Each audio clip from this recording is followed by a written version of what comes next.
그래서 여러 명 이용할 수 있도록 되어 있으니까 혹 이용하고 싶으면 이용할 수 있다. 자, 고대도 소개관으로 다 들어오시겠습니다.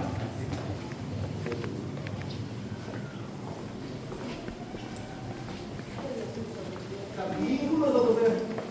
여기 눌러서 마을 중앙에 여기 중앙에 눌러서 쭉 오세요. 자, 고대도 소개관의 중앙에 보이는 모형도가 보이죠? 이 고대도 섬이 이렇게 생겼습니다. 이게 북쪽이고 남쪽이고 남북으로 길쭉하게 생긴 게 고대도입니다. 여러분 들어온 곳은 선착장이 바로 저기죠. 저기로 들어가서 마을이 여기밖에 없어요.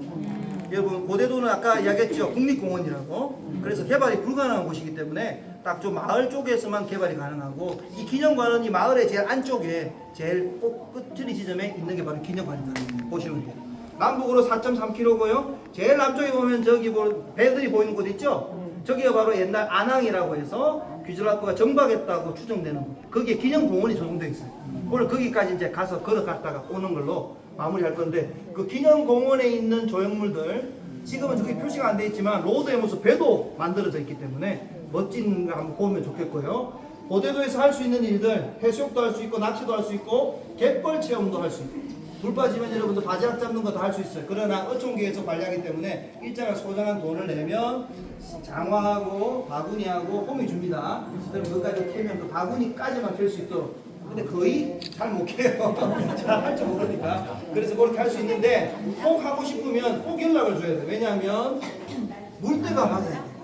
1년 44철 캘 수 있는 게 아니에요.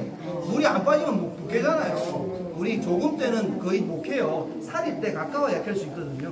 그때를 맞춰야 되니까 연락해 봐야 됩니다. 또 하나는 작년에 우리 둘레길이 완성되었어요. 이 고대도를 두르는 팔자로 생긴 이 길이 만들어졌어요.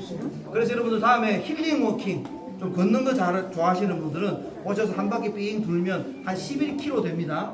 그래서 여러 가지 경치도 볼 수 있고 바다도 볼 수 있고 또 걷는 또 기쁨도 있고, 그리고 주제를 입힐 거예요. 선교사의 길이라고 해가지고 다음에 오시면 여기 이제 귀즐라프 이 우리 둘레길의 이름이 선교사의 길인데, 귀즐라프의 길, 언도드의 길, 아펜젤레의 길 이런 식으로 코스를 정해가지고 거기를 가면 그분에 대한 조형물이라든지 설명이라든지 있어서 한 바퀴 두르면 한국 초창기 선교사를 다 묵상할 수 있도록 그렇게 한번 조성할 거니까 그것도 기대하시기 바랍니다. 이 고대도에 있는 여러 가지 자연 풍경들 뒤로 돌아보십시오. 고대도가 왜 고대도냐? 이름이 옛 시대라고 보니까 뭐 아주 거창한 이름 같은데 사실은 그건 아니고, 옛날에 고대도를 고대엄이라고 불렀어요. 고대엄. 옛날 사람들이 부르는 이름이에요. 이게 무슨 뜻인가 궁금한 게 많아서 뭐 에집트 만화 이런 표현도 있는데, 충남 보령문화원에 있는 원장님이 좀 있는데 관심이 많아요. 그래서 이 고대엄이란 말들을 어떻게 해석하느냐면 곧은 섬이다. 곧은 섬. 왜? 우리 고대도가 남북으로 길쭉하게 곧거든요. 그래서 아마 고렴하던 게 아마 고대도가 된 것 같아요. 100여 가구 300여 명은 40년 전 이야기예요. 지금은 50여 가구 80여 명 사는 작은 마을. 그러나 태안국립공원이니까 아주 청정한 지역이겠죠. 자, 역사 이쪽으로 오시겠습니까? 역사 잠깐 말씀드릴게요. 우리나라는요 고려시대까지는 작은 섬에는 사람들이 잘 못 살았어요. 왜냐하면 고려시대가 불교 국가죠. 불교는 살생을 금지하죠. 물고기 잡는 건 살생입니다. 그러면 불법이에요. 고기를 못 잡아. 섬에 사는데 고기를 못 잡으면 못 사는 거지. 농사 짓고 살아야 되는데 뭐 큰 섬 같은 경우에 농사 되겠지만 이 작은 섬 척박하고는 농사가 안 되잖아요. 그래서 많은 섬들이 무인도 상태. 여기도 거의 안면도에 다 나가 살았다고 보시면 돼요. 그러다가 조선시대가 되면서 이제 유교 국가가 됐죠. 이때부터는 이제 물고기를 잡을 수 있는 어업이 가능했어요. 그래서 많은 섬마다 사람들이 살기 시작했거든요. 근데 고대도가 얼마나, 기록에 보면 얼마나 많은 사람들이 살았냐. 여기 보십시오. 어선들이 정박하고 화려한 포구가 형성되어 있었다라고 이야기했어요. 파시를 여기서 이룬, 파시가 뭔지 아시는 분? 파시가 뭐냐면요, 선상 위에서 벌어지는 장, 그게 파시입니다. 하도 배가 많아가지고 배가 붙어가지고 그 배 위에서 장사하면서 장을 섰다는 것은 그만큼 배들이 많았다. 조선소도 있고요. 수백 척 어선이 집결하는 어상출매선, 여기가 바로 배를 갈아타고 정비하고 하는 곳이 바로 이곳이었다. 왜 고대도, 여러분들 이 고대도 말고 원산도도 훨씬 큰 섬이고 다른 삼치도도 크고 다 많은데 왜 고대도에 이렇게 많은 배가 정박했을까요? 궁금하지 않습니까? 그 궁금한 이유가 있습니다. 이 고대도가 바로 안면도로 들어가는 물길이기 때문에. 여러분 여기 앞에 큰 다리 보이죠? 그게 원산 안면대교예요. 그 안으로 밑으로 지나가면 이제 안면도 안으로 들어가는 거예요. 왜 안으로 들어가요? 밖으로 나가면 침몰하니까. 풍랑 치면 배 못 가잖아요. 지금처럼 배가 좋으면 모르겠지만 옛날에는 다 통통배잖아요. 여러분 남쪽에 있는 물자들을 끌고 올라올 때 다 서해안을 따라오죠. 세곡선, 곡식 실험, 뭐 자기 실험 이런 것도 다 올라오잖아요. 그 올라오는 배가 서해안으로 오다 보면 풍랑마다 자초예요. 그러니까 어떻게 합니까? 해안선을 따라와야 되겠죠. 오다가 여러분들 태안반도가 이렇게 튀어나와 있잖아. 그러면 그 안으로 들어와서 나갈 수밖에 없게 돼 있잖아요. 그래서 여러분들 태안반도가 안면도, 섬 끊어져 있는 거 알고 있어요? 태안반도가 붙어 있는 게 아니라 안면도 끊어져 있어요. 물길이 있다니까요. 배길이 있다니까요.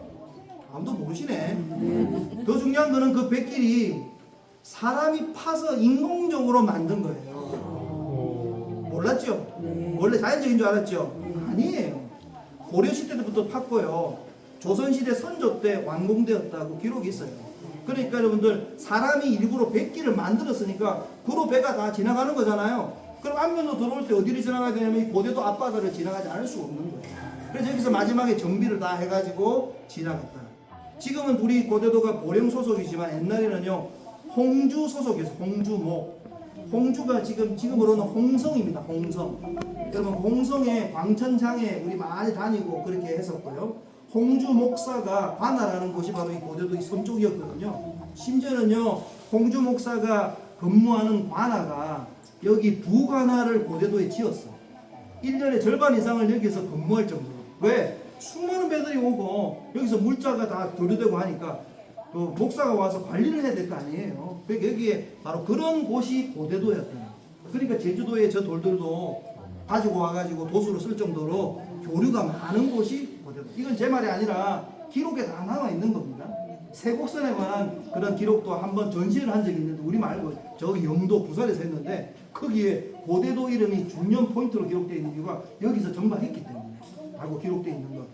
여러분 그랬기 때문에 귀절하고 선교사가 이곳에 온 것이요. 복음을 전하려면 사람을 만나야 될 거 아니에요. 가장 많은 배들이 있고 많은 사람들이 있는 곳에 와서 통상을 요청하고 복음을 전하는 역사. 그것 때문에 귀절라프가 아마 이 고대도에 왔던 것이 아닌가 그렇게 추정되는 것이죠. 자, 들어가는 것이죠. 빠지면 앞바다가 이렇게 됩니다. 여러분 우리는 전라도처럼 뻘이 아닙니다. 빠지는 뻘이 아니라 몽돌로 다 되어 있어가지고 그래서 여러분들 갯벌 체험할 때 그냥 신발 신고 가도 큰 문제 없어요. 물이 다 빠지기 때문에. 그래서 여러분들 이렇게 되어 있다는 거. 여기서 바지락 캐고 낙지 캐고 이런 일들을 우리가 주 업무로 많이 하고 그거를 어촌계가 함께해서 이제 판매를 하고 이렇게 하는 게 우리 주 산업이에요. 꽃게 당연히 서해안이니까 꽃게 많겠죠. 겨울철 가까이 되면 많겠죠. 지금 여 앞바다에 있는 저 배들 보이죠? 저 배들이 지금 요거 잡고 있는 거예요. 요거 쭈꾸미 낚시한다고 지금부터 가을 때까지 얼마나 배들이 많이 오는지 모릅니다. 쭈꾸미 잡는 거. 여러분 지나다니다 보면 우리 마을에 있는 모든 드럼통 큰 거 있죠. 그거 다 뭐냐면 멸치로 담은 액젓입니다. 우리 마을이 멸치가 억수로 유명합니다. 멸치가 또 맛있고요.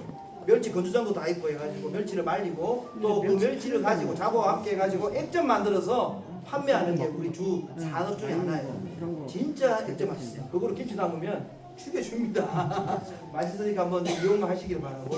또 여기는 표현 안 돼 있지만 대천김 있죠. 대천김. 고대도만 대천김합니다. 요 지역에서 고대도만. 네, 다른 데서도 안 해요. 그래서 대천김은 다 우리가 다 만든 김인데 진짜인지 가짜인지는 좀 확인해 봐야 돼. 우리가 한 건지 아닌지.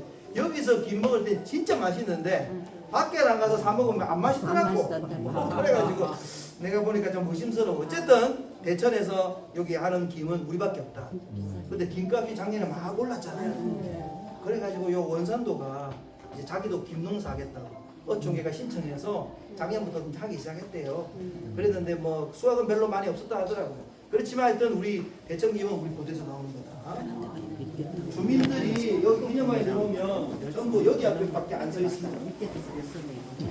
왜냐하면 자기 얼굴 나오거든요.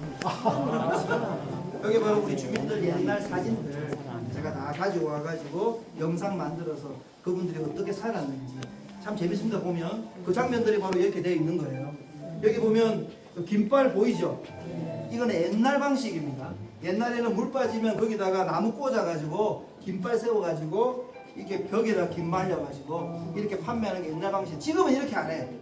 지금은 여러분 배 타고 오실 때 옆에 보면 바다에 뭐 검은 거 이렇게 뚝 떠 있는 거 보일 거예요. 그게 바로 긴발을 접어 놓은 거거든요. 나중에 긴발할 때는 완전 확 펴가지고 김농사 하고 끝나면 접어 놓고 이렇게 하듯이 하는 농사를 하고 있다. 옛날 고대도에는요, 여기 보세요. 분교가 아니라 고대도 국민학교가 세워져 있을 정도로 여기 사람들이 많이 살았다는 거예요. 학생이 100명도 넘었다고 하더라고요. 근데 지금은 다 안 살아요. 왜? 애들 키우고 애들 공부하려면 여기서 할 수 없잖아요. 그래서 젊은 애들 다 결혼하고 다 나가요. 나가서 애들 자녀 다 키우고 나중에는 돌아옵니다. 왜 들어온 줄 아십니까? 여러분, 섬마을에는 제일 중요한 권한이 뭐냐면 어촌 개원이 되는 거예요. 주민들 안 계시죠? 어촌 개원이 되는데 개원이 되면요, 뭐 배당금도 받고 뭐 어업 종사할 때 같이 다 하기 때문에 저는 생각할 때 우리나라 섬에 사는 사람들은 절대 가난하지 않습니다. 나름대로의 삶이 다 일정 수준 이상이 됩니다. 어촌 개원이 되는 게 중요한 거예요. 저는 아무리 오래 살아도 안 시켜줘. 근데 여러분들 개원은요 세습이 됩니다. 아버지가 죽으면 자녀에 넘어갑니다. 그렇기 때문에 이 사람들이 나중에 언젠가는 옵니다. 와서 이제 말년에 여기서 또 지내다가 개원으로 자기 물려주고 이렇게 하는 게 바로 또 섬의 특징이라서 그런 면이 있다. 그래서 여러분들 이 섬이 사람이 작지만 언젠가는 들어오게 돼 있다. 저는 그렇게 이제 보고 있죠. 우리 고대도 섬에 그래도 자랑하고 있는 제일 중요한 거는 개신교 선교 역사인 칼귀전합도 역사겠죠. 선교사님이 와서 이 고대도에 21일밖에 안 있었지만 많은 일들을 하셨어요. 그 중에 중요한 일 3가지만 딱 꼽아서 기억한다면 요 3개입니다. 이쪽으로 오세요. 제일 먼저 우리 비자각부는 우리나라를 최초로 방문한 개신교 선교사 이 역사는 알아야 돼요. 말씀드렸죠? 토마스 선교사, 순교한 선교사보다 34년, 언더우드 아벤저보다 53년 앞서서 온 비자각부 선교사. 여러분 그래서 이 언더우드 아벤저를 왔던 1885년을 기준하면 140주년이지만 비자각부는 1832년을 기준하면 올해는 193주년입니다. 이제 200주년이 이제 7년밖에 안 남았습니다. 우리는 이제 이 기간을 통해서 이 귀졸라브 역사를 더 많이 알리고 이분이 왔다는 거, 이분이 와서 하는 일이 귀중하다는 거, 라는 것들을 좀 알리는 역할들을 하고 싶습니다. 여러분 서울에 사시는 분들은 광화문 아시죠? 광화문에 가면 그 역사의 물길이라고 하는 물이 흐르는 길이 있어요. 혹시 안 보셨어요? 역사의 물길은 물이 흘러요. 그 물 안에 연도 표시가 되어 있고 중요한 시대마다 그 내용들이 적혀져 있어요. 거기에 1832년을 꼭 보고 오세요. 거기에 칼귀전학도가 조선을 최초로 방문한 선교사라고 적혀 있어요. 광화문에 우리나라가 이 역사의 기록이 이제 남아 있다는 것은 중요한 고대도라는 말은 없지만 귀졸 역사가 왔다는 것은 기억해야 되는 거죠. 또 하나 귀졸학도는 언어의 천재라고 했죠. 여러분 귀졸학도는요 이곳에 와가지고 우리나라가 쓰는 문자 한글이 있다는 것을 발견했어요. 애들이 뭐 문자를 써놓고 저희 뭐냐고 했더만 우리 언어 한글이 있다는 것을 자기를 돕는 양이가 알려준 거예요. 그래가지고 깜짝 놀랐죠. 자기는 언어에 관심이 많거든요. 그러니까 이거 나한테 좀 가르쳐달라. 반나절 만에 배웠다고 했어요. 그리고 돌아가자마자 이 한글이 있다는 것을 중국에 보고 1832년 7월 달에 왔거든요. 11월 달에 중국에 보고라는 선교 잡지. 이 선교 잡지는 당시에 학술지예요. 이 학술지에다가 한국어의 소견이라고 하는 논문을 제출해요. 그 논문 내용이 뭐냐면 내가 조선에 가봤더만 그들의 문자 언어가 있다. 24자의 자몸으로 모든 발음이 가능하다. 그리고 글자 모양도 과학적으로 뭐 이빨 모양, 입 모양 이런 것들로 구성되어져서 정말 문자도 멋지더라. 더 중요한 거는 이 문자는 출처가 있는 문자다. 무슨 말이냐면 세종대왕이라는 사람이 백성들을 위해서 만들어준 문자라는 거예요. 여러분 모든 문자는 구전되어 오는 거기 때문에 누가 만든 게 없어요. 한글만 그렇거든요. 그 사실을 논문으로 쓴 거예요. 이 논문에 귀전라프가 친필로 쓴 글자가 이거예요. 예쁘게 잘 썼지 않습니까? 귀전라프가 이 한글을 전 세계에 알린 사람이 우리 주시경 선생님이 아니고 귀전라프 선교사가 최초로 세계에 한글을 알린 분이에요. 그리고 한글만 알린 게 아니에요. 자기는 성경 번역을 하고 싶은데 시간이 짧고 다 하지 못하잖아요. 마태복음 6장에 주기도문 있죠? 주기도문만은 한문으로 된 거를 한글로 번역했으면 좋겠다. 자기는 금방 배워서 잘 모르잖아. 양이한테 좀 번역해달라고 부탁해가지고 억지로 안 해주려는데 왜 번역하면 자기도 죽을까봐 겁나 가지고 못하는데 내가 이거 숨겨놓겠다 이래 해가지고 겨우겨우 해서 한글 주기도문 번역을 했다라고 기록이 남아있어요. 그래서 우리 주민들한테 집에 혹시 옛날 공문서 나오는데 한글로 된 뭐 주기도문 일지 한번 찾아보라고 했거든요. 다 없대. 1970년대 새마을운동할 때 다 불태워 없앴대. 그래가지고 지금 남아있는 자료는 없지만 기록으로 남아있어. 귀전라프 일기와 또 린지선장의 일기에 보면 한글 주기도문 번역이 있어요. 그러면 우리나라 성경 번역의 최초는 아까 존 로스 선교사나 이수정 선교사가 아니라 귀전라프가 되는 거잖아요. 다음에 오시면 여기 요 당산 쪽에 한옥터가 하나 있었는데 지금은 없거든요. 거기 한옥 하나 지을 거예요. 왜냐하면 이 한옥을 지어서 이름을 한주관이라 할 거예요. 한글과 주기도문관 준말이에요. 그래서 여기서 한글이 세계에 알려졌고 또 한글이 번역된 곳이 바로 이곳이다 라는 걸 알리는 역사관이 생길 거니까 꼭 보러 오시기 바랍니다. 네. 또 하나 더 세워지는 거. 여러분 우리나라 감자가 어떻게 들어간 줄 아십니까? 감자. 여러분 감자 좋아하시죠? 북방설과 남방설이 있습니다. 북방설은 북쪽으로 들어온 건데 청나라 통해 들어왔다고 되어 있는데 누가 언제 가져다 기록이 없어요. 남방설은 기록이 있어요. 구장가에 가면 원저보라는 책이 있습니다. 근원원자, 감자저자. 감자의 근원에 대한 기록이라고 김창완이라는 쓴 책이 남아 있습니다. 지금도. 그 책에 보면 뭐라 기록되어 있느냐? 임진년에 1832년이 임진년입니다. 임진년에 서양 양인이 와가지고 배 타고 와가지고 감자를 전래주고 감자를 갖다가 다 같이 나눠주면서 절반 잘라가지고 어떻게 씹는지 고황작물이라서 어떻게 캐먹는지 그리고 꼭 익혀서 먹어야 된다는 거 이거를 다 말을 해주고 한문으로 중국어로 말을 해주고 한문으로 써주고 갔다라고 기록돼 있어요. 누가 갖다 준 걸까요? 귀전라프 선교사예요. 귀전라프의 일기와 그 린지선장의 배에도요 감자를 많이 싣고 왔다고 돼 있어요. 왜? 만나는 곳의 사람들에게 이걸 전래해 주기 위해서. 왜냐하면 이 귀전라프는 문화의 전달에 관심이 많았거든요. 단순하게 복음만 전하는 게 아니라 이들의 삶의 질을 좀 개선해주는 도움을 주고 싶었던 게 바로 이 감자를 여러분 이 독일 사람들의 별명이 감자 아닙니까? 감자가 주식이에요. 그러니까 이 감자를 전래한 여러분 우리가 감자를 먹는 이유가 바로 귀전라프 때문이라는 거. 그럼 여러분 이곳에 감자 박물관도 만들어야 되지 않겠습니까? 여러분들이 만들어야 된다고 좀 고령 신청에 주장해 주시기 바랍니다. 우리 다음 사업으로 여기 감자 박물관도 있어야 되는데 저는 그렇게 봐요. 어떤 감자의 종자며 어떤 식으로 퍼져나가는가도 연구가 돼 있어요. 그 정도로 우리가 그런 것들을 준비했기 때문에 다음에는 아마 감자 박물관도 보게 될 것이다. 감자만이 아닙니다. 여기 야생 모루라든지 포도들 버리는 걸 보고 그걸 갖다가 즙을 짜가지고 어떻게 포도주로 만들어서 오래 보관할 수 있도록 하는 것도 다 가르쳐주고 한문으로 써주고 갔다고 돼 있다. 이분은 또 의사였거든요. 선의. 의료를 베풀었어요. 감기 환자에게 약을 제조하고 진통제도 제조 60여 명에게 주민들에게 의료를 베풀었다. 그래서 우리 귀전라프 축제때는 꼭 의료봉사도 같이 합니다. 그 정신을 이어서 하기 위해서. 자, 2층에 올라가면 귀전라프 역사관이 있으니까 자 따라오시기 바랍니다. 이곳은 특수영상 상영관입니다. 여러분 그 사면과 바닥이 다 영상이 나옵니다. 여러분 정말 신기하거든요. 이거는 특수영상을 제작해야만 볼 수 있어요. 우리가 한 편 제작했어요. 그 귀전라프 일대기를 뮤지컬로 만들어가지고 정말 감동적인데 한 40분 돼요. 그거 말고도 또 고대도 정경을 드론으로 촬영한 거라든지 이런 것들을 사면이 다 나오고 바닥도 나오니까 신기하겠죠? 네. 여러분은 아직 좀 못 봅니다. 시간이 없어서 다음에 오셔서 시간 내고 천천히 오시면 다 보여드리니까 기대하시기 바라고. 다음은 여기는 귀전라프 역사관이에요. 제일 먼저 여기 보십시오. 배 보입니까? 네. 이게 바로 귀전라프가 타고 왔다는 로드 에머스토 배입니다. 우리 한국 역사의 중요한 배입니다. 왜? 최초로 통상을 요청한 배입니다. 뭐 신미양요, 병인양요 있기 한참 전입니다. 영국 동인도에서 배를 타고 와서 영국과 우리 조선이 수교를 하자라고 요청했던 배가 이 배. 이 배의 선이 성역관 선교사로 타고 우리 규절하고 선교사가 이 배 그림이 안 남아 있어요. 글로만 남아 있어요.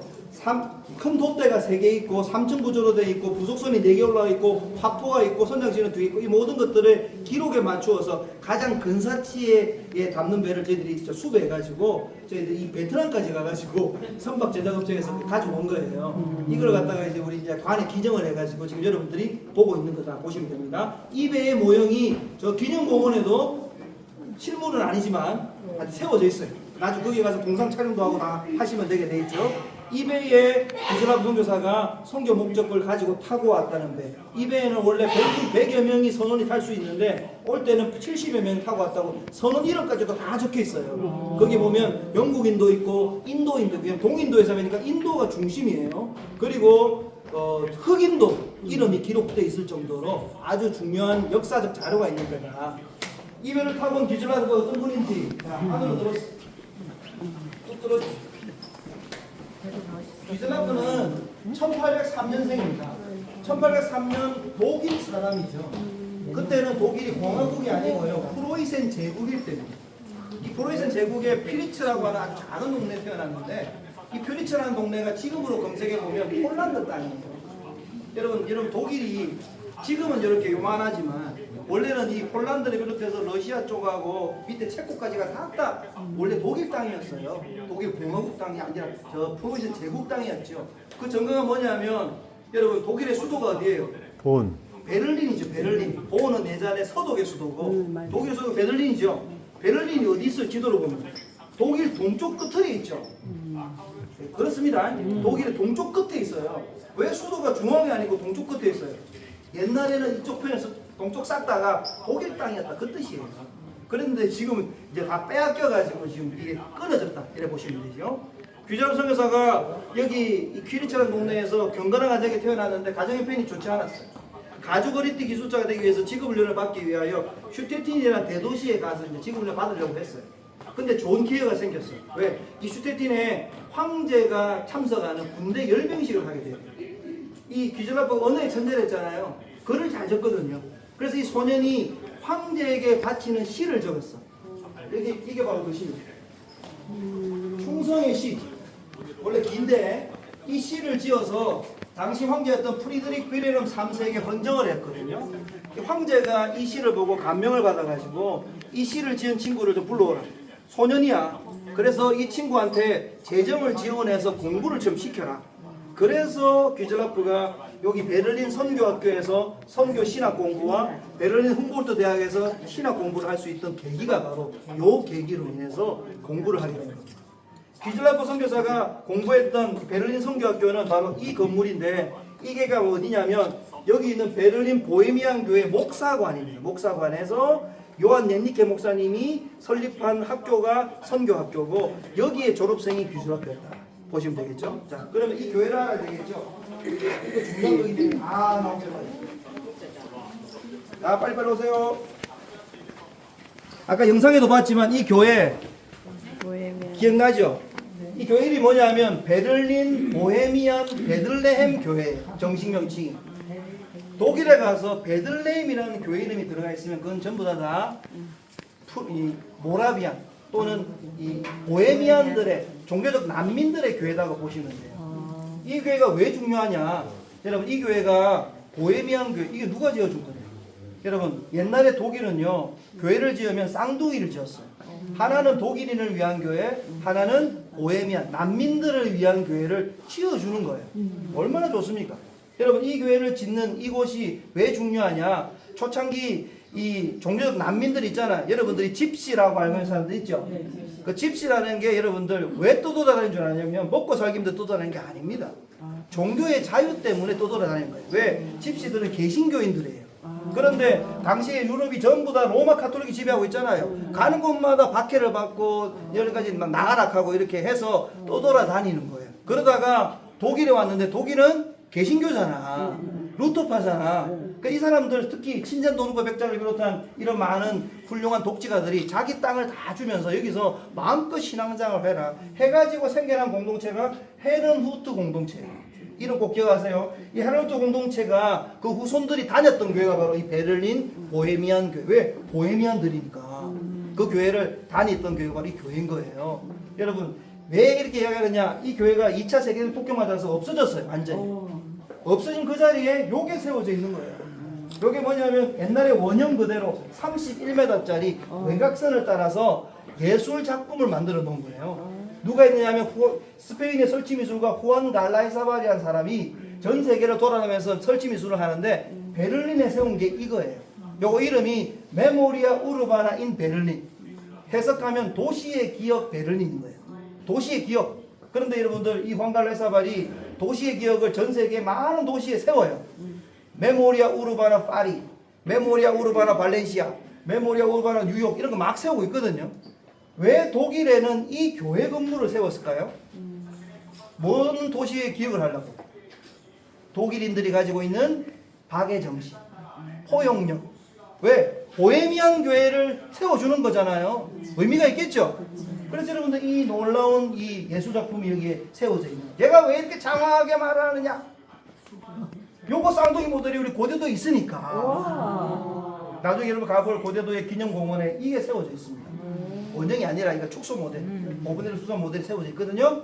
사실은 우리가 이걸 어떻게 세우게 됐느냐? 우리가 뭐 호환 갈라이사를 어떻게 할 거예요? 예술작품이기 때문에 값을 갖다가 몇 억씩 받으면 우리가 어떻게 할 거예요? 못하죠. 근데 우리가 그때 동일교회가 설립 60주년이 가까워가지고 고대도하고 관계해서 많은 일 하면서 좀 뭔가 의미 있는 조형물을 하나 하고 싶은데 목사님이 독일에서 봤거든요. 여기 저 앞에 박물관에 있는 그 축소모델도 보고 해가지고 이거 하면 좋겠다 싶은데 뭐 알아야 하지 어떻게. 그런데 이 후안 갈라이사발 이메일 주소가 있어가지고 그 이메일 주소에 우리의 취지를 다 보내봤어. 답장이 온 거야. 내가 직접 가서 만들어 주겠다. 그래서 2016년도에 그분이 7월달에 직접 와가지고 8일 동안 저 대학포트에서 지금 직접 만들어주고 간 거예요. 실비만 받고. 사실은 와가지고 그거하고 이야기하고 온 결과가 그분이 사실은 이게 오려고 했던 이유가 있었대요. 뭐냐면 이분이 전 세계 설치 미술가고 북한도 갈 수 있는 분이에요. 그래서 자기는 이 분단 국가가 유일한 대한민국 코리아잖아요. 그래서 여기에 자기 작품을 남쪽에 하나 북쪽에 하나 했다가 통일되면 이걸 합치는 어떤 퍼포먼스를 좀 한번 해볼까라고 구상해가지고 우리 생각하고 있는데 우리가 연락을 한 거야. 코리아에서. 그래서 일단 한번 가보자 해서 무조건 온 거예요. 그래서 이 작품을 하게 됐고 이게 바로 귀젤라프 선교사님이 선교사로 헌신했던 훈련받았던 바로 그 선교 학교가 있는 교회. 바로 이 건물이 이것이에요. 독일 가보신 분, 베를린 가보신 분 없습니까? 한번 가십시오 꼭. 해외여행 가시고 베를린과 독일 가면 베를린 수도니까 갈 거 아니에요. 요거 꼭 보고 오시기 바랍니다. 보는 법 가르쳐 드릴게요. 독일 가면 무조건 가는 관광지가 있습니다. 베를린의 관광지 가운데 동서독 장벽 없어졌으니까 그거에 대한 기념물을 봐야 될 거 아닙니까? 그래서 우리 한국 이 관광에서 꼭 가는 유적지가 있어요. 체크 포인트 찰리. 최후의 검문소예요. 그게 남아있기 때문에 그거 다 가요 무조건. 다시 한번 체크 포인트 찰리. 체크 포인트 찰리. 거기 가면 체크 포인트 찰리만 찍지 말고 거기서 여기까지 150m밖에 안 떨어져 있어요. 바로 저 옆에 저 있어요. 건물에 가야 돼서 잘 안 보여요. 사람들 물어보면 다 이야기해줘요. 그래서 여러분들 꼭 가서 이 앞에 가서 사진 찍고 오시기 바랍니다. 특히 동판이 있습니다. 이 앞에 동판이 5개국어로 되어 있습니다. 독일어, 영어, 스페인어, 설치미술가 스페인 사람, 체코어, 집시 언어가 체코 언어예요. 한글로 기록되어 있어요. 뭐라고 되어 있냐면 대한민국 충남 보령 고대도에 가면 이거에 쌍둥이 모델이 세워져 있다. 왜냐하면 여기서 선교사로 헌신한 귀젤라프가 조선을 최초로 방문한 선교사이기 때문이다. 라고 한글로 써있다니까. 그거를 찍어 오시면 제가 선물 드리겠습니다. 귀젤라프가 바로 여기서 선교 공부를 하고 베를린 훔볼트 대학에서 신학 공부를 하고 사실은 여기서 이 베를린 훔볼트 대학이 정말 우리 베를린 독일에서 제일 중요한 대학 여러분 다 아시는 대학이에요. 그 대학이에요. 그런데 몸에 병이 걸려가지고 학업을 끝까지 못했어요. 그러다가 병이 났었어요. 하나님이 내 병을 낫게 해주셨다고 믿고 공부를 끝까지 다 안 하고 네덜란드 선교회에 파송을 받아서 인도네시아 자카르타로 파송받은 선교사가 바로 귀즐라프 선교사라고 보시면 됩니다. 네덜란드 선교회 여기서 이제 목사 안수도 받고 여기서 선교사로 파송을 받는다. 원래 그러니까 이 칼 귀즐라프가 독일인이기 때문에 루터파의 영향만 받았다고 생각하지만 네덜란드 선교회는 뭡니까? 이 개혁파잖아요. 우리가 가지고 있는 신학이 다 보통 개혁파 신학이죠. 여기서 또 목사 안수를 받았고 선교사 파송됐기 때문에 폭넓은 신앙을 가진 게 귀즐라프가. 인도네시아 자카르타 선교사입니다. 베를린은 여기 있습니다. 여기서 이까지 거의 목숨을 걸고 온 거겠죠? 여러분 보통 일이 아니죠. 그 당시만 해도 인도네시아가 나라가 없을 때입니다. 나라가 생기기 전에. 자카르타라는 말도 없어요. 그냥 바타비아 어떤 섬에 갔다 했는데 그 섬이 지금 자카르타예요. 여기서 선교를 막 합니다. 태국 최초의 방문 선교사가 귀즐라프입니다. 라오스어로 성경 번역도 합니다. 많은 베트남을 비롯한 동남아시아를 다니면서 선교를 했습니다. 여기서 다니면서 선교할 때 뭐를 봤냐면 이 동남아시아를 화교가 지고 있다는 걸 알았어요. 중국인이 제일 중요하구나. 그래서 당시 유일하게 열려있는 홍콩과 마카오 항구로 가서 중국 선교에 많은 영향을 미쳤고 한문을 통해서 많은 저작을 남겼고 또 중국 선교에 영향을 많이 미친 분이 바로 귀즐라프 선교사입니다. 그러다가 여기서 뭘 하게 됐느냐, 이 동아시아에는 중국만 있는 게 아니라 조선과 일본이 있다. 여기도 복음을 전해야 된다. 그래서 동인도에서 배를 일부러 억지로 타고 조선을 방문했고 통상을 요청했다가 실패해가 돌아가는 길에 일본 오키나와를 거쳐서 다시 마카오 항구로 돌아갔다는 게 귀즐라프의 2차 선교 여행입니다. 세 번까지도 선교를 다녔거든요. 그 중에 두 번째 항구가 그때 이 고대도에 도착했다. 이렇게 보시면 되는 거죠. 이게 바로 이런 귀즐라프가 선교한 적이 이렇게 방대한 겁니다. 이건 뭘까요? 내지 깊숙이 들어가 선교했네요. 그죠? 여러분, 내지 깊숙이 들어갔다. 중국 내지 선교를 만든 사람이 누구죠? 귀즐라프가 아니라 여러분 중국 선교의 아버지라 부르는 사람 허드슨 테일러잖아요. 허드슨 테일러가 왜 유명하냐, 왜 중요하냐면 내지 선교회를 본격적으로 했다는 거예요. 원래는 여러분들 모든 선교사들은요 해안선을 따라서만 선교했어요. 왜? 내지 들어가면 죽으니까 목숨이 보장이 안 되니까 아무도 안 가려고 하죠. 그런데 깊숙한 내지로 들어가야 된다 해서 선교를 조직해서 선교한 사람이 허드슨 테일러라고 생각하지요. 허드슨 테일러가요 어떤 사람이냐면 영국 사람이거든요.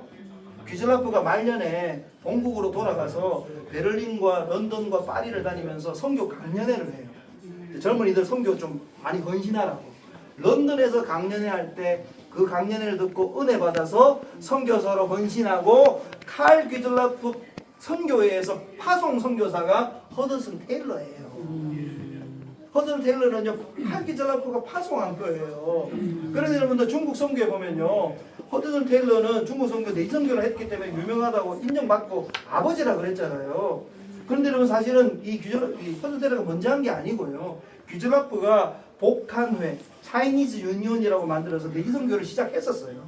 그리고 나서 그 일을 허드슨 테일러에게 맡겨서 본격적인 내지 선교를 만들어서 시작하게 된 거예요. 중국의 기독교 역사에 보면요. 중국 선교의 아버지는 허드슨 테일러. 그러면 귀즐라프는 뭐라 돼 있을까요? 중국 선교의 할아버지? 조부라 써 있어요. 조부. 할아버지라 써 있다고요. 여러분, 태국 최초의 방문 선교사, 라오스 성경 번역 선교사, 중국 선교의 할아버지. 우리만 몰라, 우리만. 조선을 다녀갔는데 우리만 모르는 이분의 역사를 알아야 되지 않을까요? 기억해야 되는 것들 여러분 꼭 아시길 바랍니다. 여기 보세요. 복잡하죠?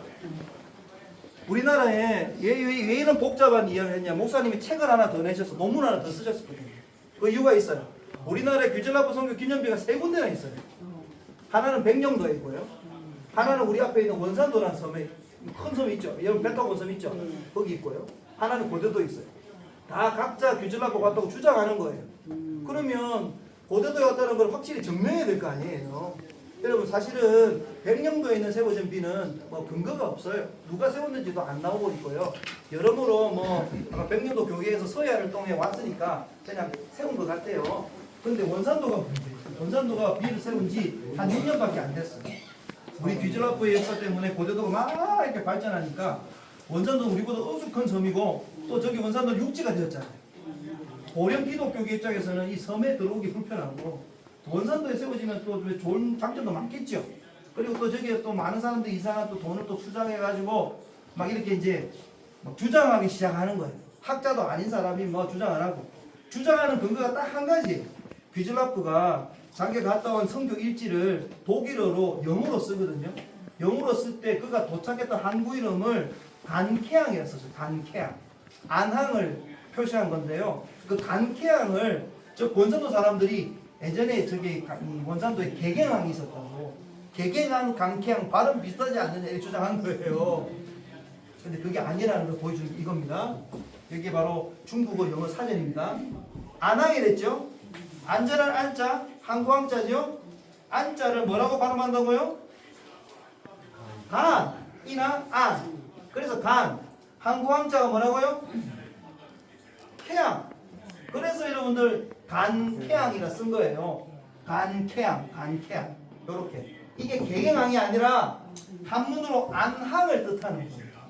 그럼 안항이 어디 있냐? 알면 될 거 아니에요. 여러분 우리나라 기록의 민족이잖아요. 조선왕조 실록이 다 남아있고 왕의 일기, 일성록 남아있고 다 남아있어요. 성전 일기 다 남아있어요. 여러분 그게 우리나라 데이터베이스가 잘 있어가지고 인터넷에 다 올려져 있습니다. 검색 가능합니다. 거기에 안전한 안자, 항공자 쳐보세요.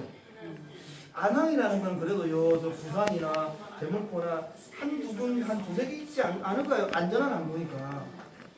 고대도 밖에 없어요. 안항이요. 아시겠어요? 여러분 여기 보십시오.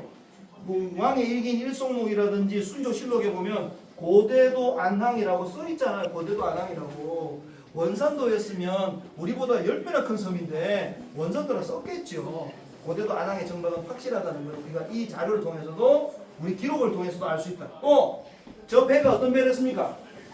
영국 동인도에서 배를 했죠. 그렇다면 영국 동인도의 모든 배의 해도가 영국 해군성에 다 기록되어 있어요. 이게 바로 그 해도를 확대하는 거거든요. 여러분 아머스토 기억나죠? 아머스토 로드 아머스토 배 이름이거든요. 1832년 해도가 나와 있는 거예요. 이게 원래 작은 건데 확대한 거예요. 여기 잘 보시면 외연도, 녹도, 불모도를 거쳐서 고대도로 왔다가 돌아간 걸로 돼 있죠. 내려간 걸로. 여기는 원산도예요. 안 갔어요. 안면도예요. 안 갔다. 딱 고대도에 와서 돌아갔던 걸로 돼 있다. 아까 제가 고대도 앞에 이 안항이라는 이곳에 많은 배들이 정박했다고 말씀드렸죠. 그러니까 바로 이곳에 왔다가 갔다는 것을 이 해도도 증명하고 있는 거죠. 여러분 그러니까 귀즐라프는 고대도에 왔다는 것은 확실합니다. 여러분 이 책도 나왔습니다. 고대도 온 귀즐라프라고 하는 책을 사보시면 거기에 모든 내용이 나와 있다. 자, 읽어보시겠습니까? 귀즐라프의 무덤. 귀즐라프의 무덤. 지금 홍콩에 있는 해피밸리라고 하는 외국인 묘지에 이 무덤이 있습니다. 원래 홍콩에 있다는 건 알았는데 어디 있는지 몰랐거든요. 다큐멘터리 찍으면서 하루 온종일 찾아가지고 찾은 거예요. 이 해피밸리라는 외국인 묘지에 있는데 3면이 귀즐라프를 설명해요. 독일어로, 영어로, 한문으로 곽사립 귀즐라프의 무덤이라고 써있는 걸 발굴했던 거죠.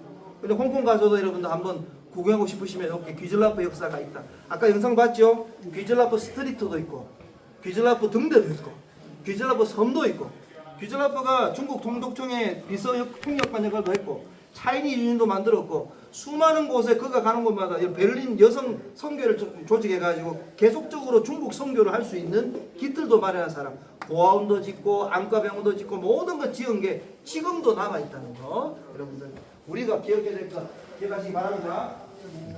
한번 나오시겠습니까?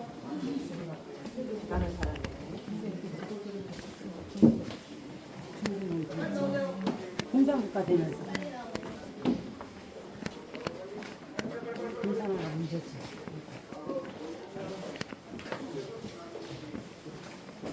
자, 우리 고대도 섬이 아주 아담한 마을이죠.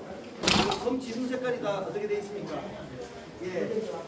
최초에 독일인이 방문한 마을이기 때문에 독일 마을처럼 꾸민 겁니다. 국가 사업으로 이렇게 이제 지붕 이렇게 칠을 하고 있는 거예요. 다 아직 안 됐지만 이제 칠해질 거예요.